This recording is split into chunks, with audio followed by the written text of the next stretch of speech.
আসসালামু আলাইকুম দর্শক। প্রচণ্ড গরমে ঠান্ডা কিছু খেতে মন চাইলে ভিন্নধর্মী এই আইসক্রিমটি বানিয়ে খেতে পারেন।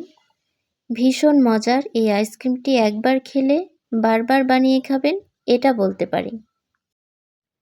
আইসক্রিমটি বানানোর জন্য মোটা শ্বাসযুক্ত ডাব নিতে হবে।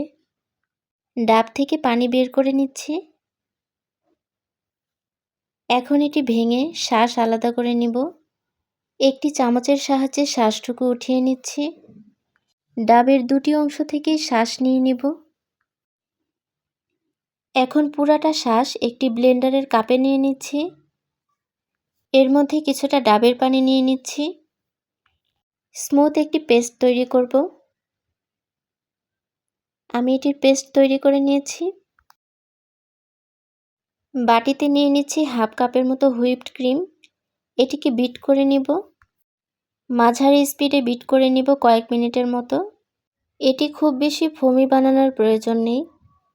আইসক্রিম গলে গেলে ক্রিমটা যেমন হয়, অর্থাৎ মোটামুটি এরকম হবে। আমি মাঝারি স্পিডে 7 মিনিটের মতো বিট করে নিয়েছি। এখন এর মধ্যে 1/4 কাপ কনডেন্স মিল্ক দিচ্ছি। 2 টেবিল চামচ গুঁড়া দুধ। এখন পেস্ট করে রাখা নারকেলের শাঁস দিয়ে দিব। সমস্ত উপকরণ ভালোভাবে মিশিয়ে নিচ্ছি। নারকেলের শাঁস এমনিতেই মিষ্টি, এছাড়াও কনডেন্স মিল্ক দেওয়ার কারণে এক্সট্রা চিনির কোনো প্রয়োজন নেই। এখন বিটার দিয়ে আবারও কিছুটা বিট করে মিশিয়ে নিব। আইসক্রিমের জন্য মিশ্রণটি তৈরি হয়ে গিয়েছে। আমি 2টি মাটির পাত্রে আইসক্রিমের মিশ্রণটি ঢেলে নেব। প্রিয় দর্শক, আমার রেসিপিগুলো যদি ভালো লাগে তাহলে চ্যানেলটিকে সাবস্ক্রাইব করবেন এবং ভিডিওটি ভালো লাগলে একটি লাইক দিয়ে শেয়ার করে দিবেন এবং আপনার মূল্যবান মতামত জানাতে ভুলবেন না। 2টি পাত্রে ঢেলে নেওয়ার পর স্প্যাচুলা দিয়ে উপরে সমান করে দিচ্ছি। এখন এভাবে একটু ট্যাপ করে সেট করে নিচ্ছি।